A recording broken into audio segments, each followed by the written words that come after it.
Assalamualaikum Sobat Football United. Ya, ada beberapa pertanyaan. Terima kasih by the way ya, yang menyinggung beberapa pertandingan terakhir dari Manchester United sebelum Piala FA tentu saja, di mana Erik ten Hag ini merubah formasi ya kan.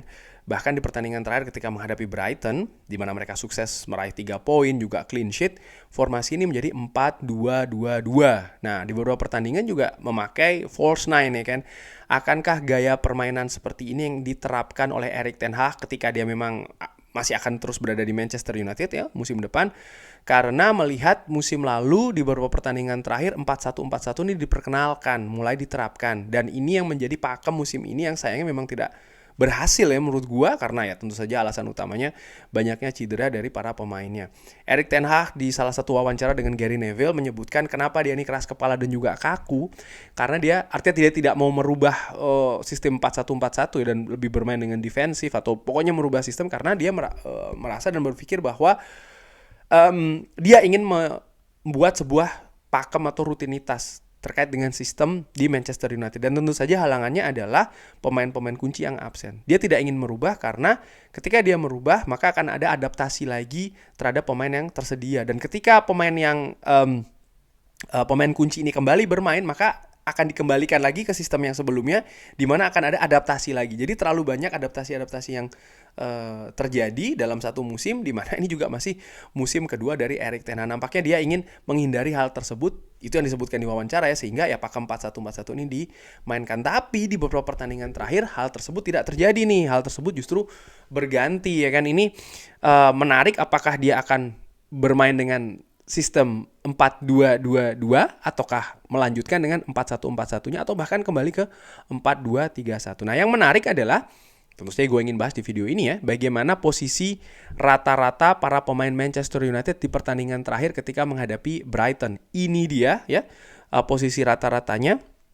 Dan kalau gue agak sedikit breakdown secara ringan amatiran, bagaimana memang ujung tombak itu ditempati oleh seorang Garnacho, sementara Bruno Fernandes lebih sebagai free role second striker menurut gua ya, attacking midfielder center. Lalu bagaimana juga permainan dari Amad Diallo, ini menarik ya. Amad Diallo walaupun diplot sebagai winger, tapi di pertandingan tersebut dia lebih banyak bermain ke dalam. Sementara Sofyan Amrabat, nah, Sofyan Amrabat ini menarik, posisinya sebagai jangkar ternyata. Lebih banyak turun ke bawah, dengan duet lini tengah ini diisi oleh Kobbie Mainoo dan juga Scott McTominay. Di situasi ini, gue langsung berpikir, Erik ten Hag menumpuk pemain di lini tengah. Tujuannya tentu saja selain mematahkan serangan Brighton di tengah, juga ketika mereka menyerang, ini mereka bisa lebih mendominasi karena menempatkan pemain lebih banyak di daerah Brighton, utamanya dari lini tengah. Nah, gue juga menilai setelah pergantian dilakukan, apakah ada perubahan? Ternyata kurang lebih hampir sama. Casemiro, posisi nomor 18 itu ya, drop ke posisi jangkar.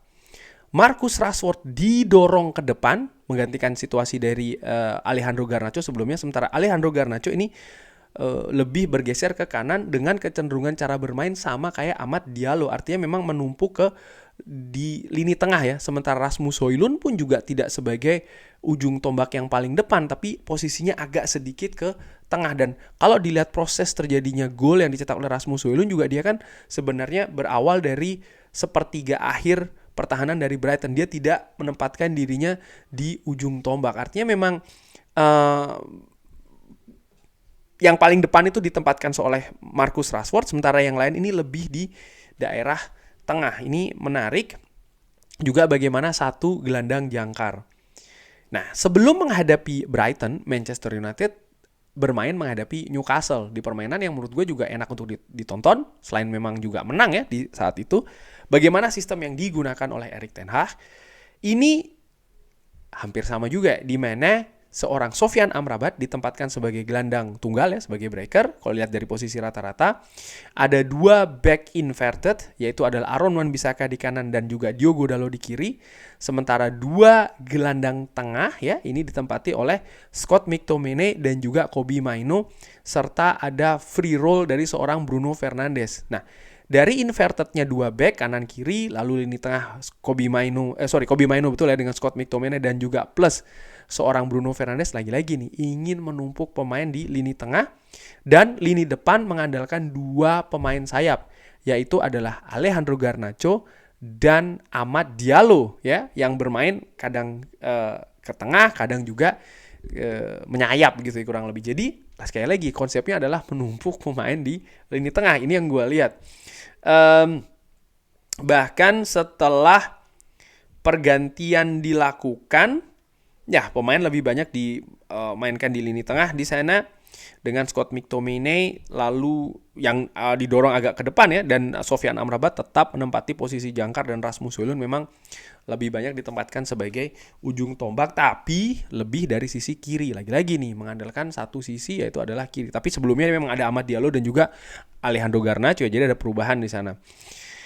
Di pertandingan sebelumnya ketika menghadapi Arsenal ya kan, ini juga menarik dilihat, ada kesamaan lagi-lagi penumpukan pemain di lini tengah dengan posisi satu gelandang jangkar nih, Sofyan Amrabat di sana, lalu di depannya ada Scott McTominay dan juga Kobbie Mainoo, dan posisi inverted ditempati oleh Diogo Dalot. Aaron Wan-Bissaka dengan Amad Diallo ini situasinya seperti kayak berpartner ya di sebelah kanan, dengan Amad Diallo juga pergerakannya inverted nih ke dalam, sekaligus juga sesekali ke tepi ya kan, artinya ke daerah sayap, dengan posisi lini depan ditempati oleh siapa? Paling depannya adalah Alejandro Garnacho.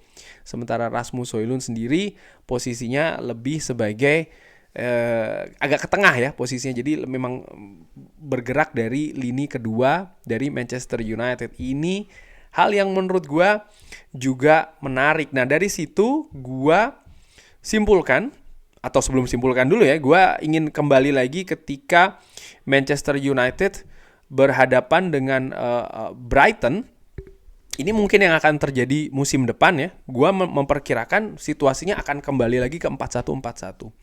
Langsung aja, kenapa gue berpikir demikian? Karena memang dari posisi rata-rata di 3 pertandingan tadi yang gue sebutkan, nomor 1 selalu konsisten menempatkan seorang gelandang jangkar, gelandang bertahan jangkar, yaitu adalah seorang Sofyan Amrabat. Dan ketika menghadapi Brighton sempat juga diganti oleh Casemiro dengan situasi yang sama nih, gelandang bertahan tunggal, bukan 4-2-3-1 ya kan, bukan juga 4-2-2-2, nggak seperti itu. Ini secara ringan amatiran gue melihatnya demikian. Dan kalau situasi itu berlanjut musim depan, kalau gue mengambil dari pertandingan terakhir menghadapi Brighton, situasinya bisa jadi seperti ini nih. Untuk posisi yang paling depan ya, yang ketika menghadapi Brighton ini diisi oleh Alejandro Garnacho, bisa jadi akan diisi oleh Marcus Rashford. Tentu saja melihat masa depan dari Marcus Rashford akan seperti apa, apakah terus berada di Manchester United atau tidak, atau oleh pemain baru. Katakanlah memang Marcus Rashford ini cabut, maka akan mendatangkan penyerang sayap kiri yang baru. Menurut gue demikian ya. Tapi yang jelas seperti itulah kondisinya. Lalu situasi dengan Bruno Fernandes ini akan diisi oleh seorang Rasmus Højlund, sementara posisi dari seorang Scott McTominay ini akan diisi oleh Bruno Fernandes. Menurut gue seperti itu. Jadi Rasmus Højlund ini tidak akan menjadi yang paling depan. Menurut gue ya tetap akan mengandalkan serangan dari sayap. Rasmus Højlund ini sebagai striker yang mungkin striker pantul, striker dengan pergerakan tanpa bola yang banyak, striker yang diharapkan juga banyak bergerak dan muncul dari lini kedua. Menurut gue sih seperti itu. Secara ringan amatiran tentu saja. Lalu posisi dari sayap kanan akan karakteristiknya seperti Amad Diallo, yang selain memang menyayap tapi juga menengah nih bagaimana? Berarti arahnya juga sekali-kali berani nusuk ke tengah. Dan ini nampaknya yang akan di-adjust dari seorang Anthony. Katakanlah Anthony masih akan berada di Manchester United musim depan, which is menurut gue kemungkinan besar akan seperti itu. Dia akan dituntut juga tidak hanya bermain dari sektor sayap ya, tapi juga sering melakukan penetrasi ke tengah. Lalu situasi dari Sofyan Amrabat dan juga Casemiro. Casemiro di sini adalah back tengah ya. Jadi back tengah nanti yang sebelah kanan, bukan Casemiro maksud gue, nanti akan mendatangkan seorang back tengah sebelah kanan yang juga bisa pairing ataupun juga inverted ke tengah. Jadi dia memiliki kapasitas juga build up serangan yang bagus ya kan, pergerakan yang juga cair. Di samping ya dia bisa bersinergi dengan bagus, bekerjasama dengan bagus juga dengan gelandang bertahan tunggal dari Manchester United dalam pertandingan terakhir ditempati oleh Sofyan Amrabat. Nah, beberapa pertandingan terakhir kan memang atau bukan pertandingan terakhir ya, sebagian besar di musim ini Manchester United tampak keteteran dengan seorang Casemiro. Karena sering disebutkan area yang harus di cover ini terlalu luas. Nampaknya musim depan ini juga akan dibantu oleh center back itu tadi. Jadi center back sebelah kanan dia juga punya tugas untuk maju ke depan ya. Artinya nanti dia juga menjadi partner dari gelandang bertahan dari Manchester United itu gitu loh. Jadi dia tidak akan bekerja sendiri, tapi dia juga akan ikut yang menjadi semacam kayak tameng sebelum bola itu masuk ke daerah pertahanan Manchester United. Menurut gue secara dengan amatiran akan seperti itu, dan oleh karena itulah ya ini kan besar kemungkinan disebutkan memang Manchester United juga mencari center back sebelah kanan yang baru, yang mungkin juga bisa bermain seperti itu dengan lebih lancar lagi. Di samping juga ya gelandang bertahan ini kan masih tanda tanya apakah akan terus dengan Casemiro atau tidak. Dan yang menarik kalau gue lihat dari 2 musim yang lalu di pertandingan terakhir ya, di mana Manchester United tampil bersama dengan Fulham, di situ 4-1-4-1 sudah diterapkan menurut gua.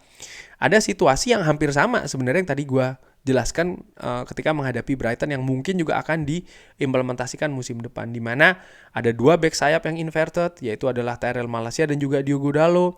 Lalu bagaimana gaya permainan dari Jadon Sancho yang diterapkan di sayap kanan, ini dia tidak hanya nyayap saja, tapi dia juga inverted ataupun melakukan penetrasi ke lini tengah dari Manchester United, lini tengah serang ya dari Manchester United. Lalu bagaimana Garnacho ini juga memiliki pergerakan yang juga cair ya dari belakang ke depan sebagai penopang Marcus Rashford yang memang diplot pada saat itu sebagai penyerang depan. Dan 3 gelandang nih diisi oleh Fred, Casemiro serta Bruno Fernandes. Jadi menurut gua ya ini hampir sama sebenarnya apa yang dimainkan oleh Erik ten Hag ketika menghadapi Fulham di musim terakhir 2 musim yang lalu dan musim ini ketika menghadapi Brighton.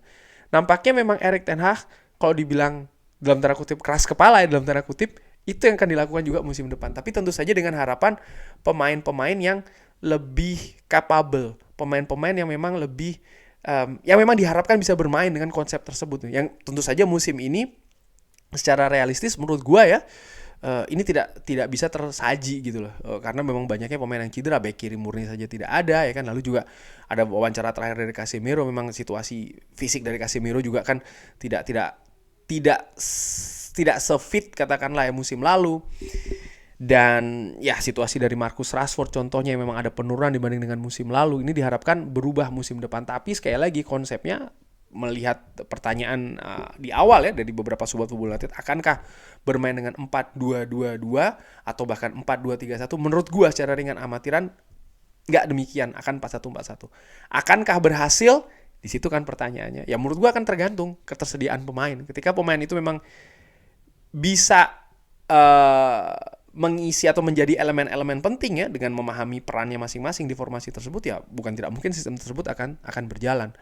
Tapi kalau mengaca dari pemain-pemain yang ada musim ini, ya tentu saja akan berantakan sih menurut gua. Oleh karena itulah ini masih tergantung, sekali lagi tergantung siapa yang akan datang di musim panas nanti. Sekaligus juga pertanyaan besarnya adalah apakah Erik ten Hag masih akan terus berada di Manchester United musim depan. Kurang lebih demikian ya secara ringan amatiran. Terima kasih sudah menyaksikan. Tapi bagaimana menurut sobat Football United? Kira-kira akankah 4-2-2-2 ataukah 4-1-4-1 ataukah 4-3-3 ataukah Erik ten Hag tidak berada lagi di Manchester United? Silahkan sampaikan secara sopan. Terima kasih sudah menyaksikan. Jangan lupa like, subscribe. Wassalamualaikum warahmatullahi wabarakatuh. Thank you.